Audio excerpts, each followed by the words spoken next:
Hi, Gene Burnett from GeneBurnett.com. I thought today we'd look a little bit at the yielding exercise that we do sometimes to warm up in our partner and push hands classes. This is an exercise I learned from Andy Dale at Seattle, and I'm not sure where he got it. Maybe he can tell me. Basically, you stand with your partner. Your partner can take any position, but in this case we're going to have him take kind of a front stance. So yeah, he's got most of his weight forward.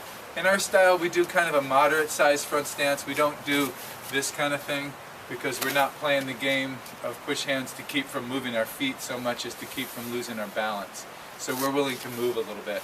So, and also in life, you meet most of the trouble you're going to meet in life with your feet under your hips, or if they aren't under hips, you'll be getting them under your hips as quickly as possible, because you want to be ready to move and stuff. So we're going to start off that way. And what I'm going to ask Neil to do is keep his weight mostly forward, maybe 60–70% forward. And I'm going to push his front shoulder here. Just going to give him an easy push like that. And I'm going to ask him to keep his body firm except for the shoulder. So just yield in the shoulder if you can. Yeah. So try not to let that arm move much. Yes. There. So if you push my shoulder, it's just that. It's not much. You just yield a little bit in the shoulder just to get the idea that the local part that's being pushed can yield. So here he has to separate his shoulder blade from the rib cage a little bit. And then I say, okay, that's pretty good. Now we're going to keep your weight forward, keep your hips solid. When the push comes, let it yield into your shoulder, but also relax your waist. So it's shoulder and waist now. So now I can go in a little further before I feel like I've got skeleton, you know. So I want to, and I'm giving him gentle pushes. I'm not giving him smart, educated pressure right into his spine.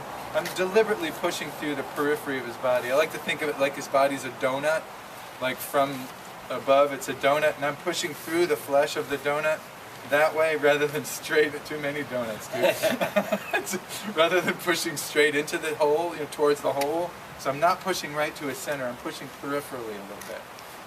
And yeah, that's it. So now he's yielding in his waist as well as his shoulder. So that gives a little bit more slack in there, a little bit more yielding.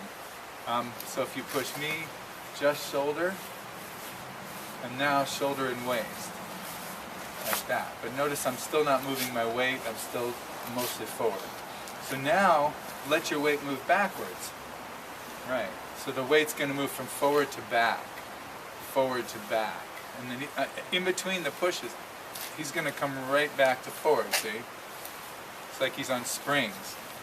Then I can start pushing other places. Now sometimes your weight will go forward, like I could push here and his weight goes forward as he yields.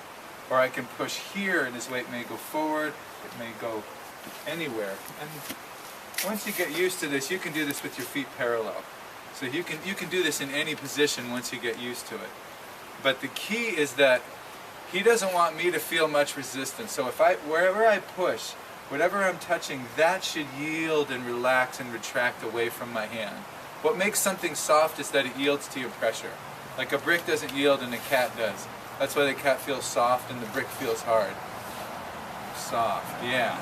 So when the pushes come, you want to go somewhere else so that where I'm pushing, I feel it give and yield. And this can be taken to great extremes. We're just using it as kind of a warm-up. The main thing to think about here is that push me very slowly. Every time I get a push, even if I could just yield here with my shoulder or my shoulder and my waist a bit, I always want to settle all the way down to my feet. So when he pushes me, this part's getting very yang, everything else is very yin. If this is firm, then I can let go of everything else, like that. And you want to feel all your joints, your wrists, your elbows, your shoulders, your neck, your spine, your hips, your knees, your ankles, everything settle and absorb that push. Because you never know what life is going to ask you next to do.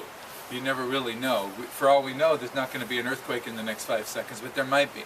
And so you want to kind of be ready to move. So every time I take that push, I want it to go through my entire body, all the way down, there. And walk around me a little bit and push other things. So if I have to step, I'll step, but I'm going to try not to. If I have to step, no worries. But I'm going to try to mostly yield through my joints. Because the idea is I want to take that pressure and spread it out. Not this. Not just yielding one part or even yielding two parts, but all parts. I want to let everything go. So that wherever that push comes, whatever he pushes on, I'm going to try to yield to it like that. And then that translates right into doing pushing hands. So here we're trying to get each other's balance as sneakily as we can. We could just, boom, you know, like kind of overpower the other guy and just reach in there like a tractor and uproot him and push him over. And we do that sometimes, but what we prefer to do is to yield and relax and try to think of how can we off-balance each other with the smallest push, not the biggest one. How can you find an angle? You know, if you find the angle, that might work so he could push me and I could yield and then at an angle. So what that practice does of yielding into all the joints is it just gives you more options. Instead of planting my feet and being up here and relaxing like that, do it slowly. Instead of this up here, every single push goes all the way to my feet. I'm using it like a massage to feel that pressure go through my body and yield in its way. So everything yields except the root, in this case my left leg. So it's a great exercise just to warm up and loosen before you do other things, and it also cultivates this quality of softness and relaxation that you need in Tai Chi because you don't want to carry a lot of tension with you. When you're punching, sending out a strike, you want to yield ahead of that strike. That's the yin and the yang that we talked about in a previous video. The yang energy, you know, the strike is coming up through your body, rooted in the feet, powered by the legs, directed by the waist, expressed by the hands. That surge of energy, you have to get out of its way. If the muscles are soft ahead of it, like the air in a train that shoots out, if you have that yielding quality ahead of your punch, it can be more relaxed and soft and boom, instead of you know, all this tension that you show in the muscles. You don't want to show that. You want to keep that really relaxed. So the yielding exercise can help your offense, and it can also, of course, help your defense to be soft and relaxed. So, you know, even if he punches me, boom, you know, we relax into that. Where the hell is he? Where did he go? So yielding is good, and let it go through your whole body, and you might feel like actually like you like getting pushed around. It's actually kind of fun. So if you like this kind of thing, subscribe to my YouTube channel. I do music videos, nature videos, Tai Chi videos, all kinds of videos. And of course visit my website, XinBurnett.com, for more info on what I do.